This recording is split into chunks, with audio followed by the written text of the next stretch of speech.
Hello, I'm Erica Pearson with Unleash the Monster. I'm here with Tim Enright from Monster Government Solutions. We're getting ready for several of our customers to attend an event where Tim will talk to us about our enterprise solutions. Tim, what do you hope that our customers will learn today? One thing I hope that everyone will walk away with is just understanding the beginnings of this organization and how over time our product has changed to meet the growing needs of the federal marketplace, especially now in these critical times of hiring reform and meeting the requirements of 80-day hiring, and how our solutions that we deliver in the marketplace can help support their daily requirements to deliver applicants to selecting officials. Great, thanks, Tim. So we look at the enterprise solution, and so if we start up on the left-hand side of the screen here, one of the things that the speakers before me shared was things that I consider around the outreach. Let's do the outreach and drive awareness for our vacancies. We drive that awareness, and where do these individuals go? The typical front-end portal for that is USA Jobs. A lot of agencies direct them into their site, then bring them to USA Jobs. But that's the front door. What Lisa shared about the resume, you're searching for that resume, you see a potential skills match. You send out an email notification, if this is maybe it's a competitive position, where you invite them to come check out the opportunity where they can do their assessment and be considered in that competitive pool. All that happens on the front end. What we then do is we bring them into the hiring management application, where organizations can rate and rank the individuals or take any other actions that they need to. Surrounding hiring management, there's a couple of other elements. Position classification, obviously that classification sits at the front end. So we've got a way to support that. We've got a way to support during the vacancy building process, pulling in that classification into hiring management so that we can start to create that case file. So that in the event of an audit, all the information that I need to have when I close out my vacancy, I have access to. So we can either pull in that, can make the connection to an automated PD, or we could also leverage what's traditionally found in the marketplace, a Word document or a PDF of that PD, and we can bring that in. But there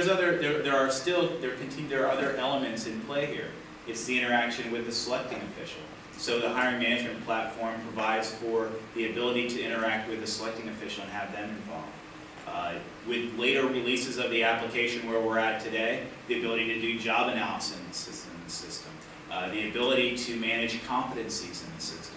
Now we recognize that many organizations may be using tools that exist in the marketplace that hang off of learning, that contain competencies. But the way we leverage the competency in our system is to be able to tie that back to the questions that you're asking during the apply process, or even tying it back further into duty statements and classification.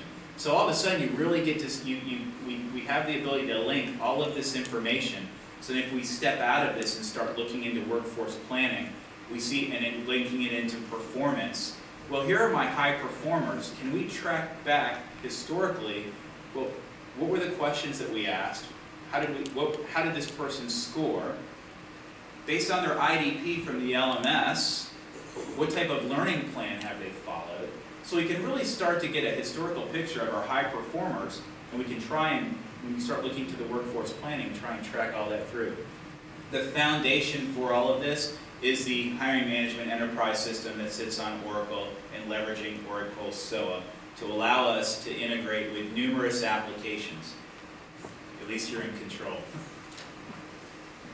So when we talk about the technology, one of the big things from a technology standpoint is the services that are wrapped around that. From the early beginnings, when the system was positioned as content delivery, what you'll find in the marketplace is there are organizations that they've got a lot of their own content that they've developed over the years, or organizations that may use an assessment system with content already there. But our focus has been on content delivery because when you own the content, you have control over the content.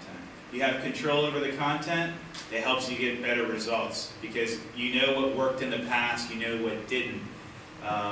And I use that as a stepping off point to describe from the services that MGS can bring to bear in support of our customers.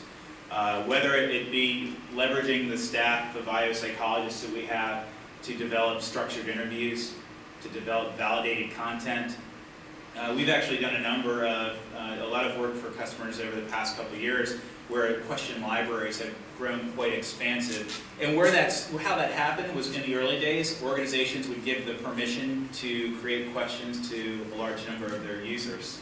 And I see some head nodding, and so maybe you're one of those organizations.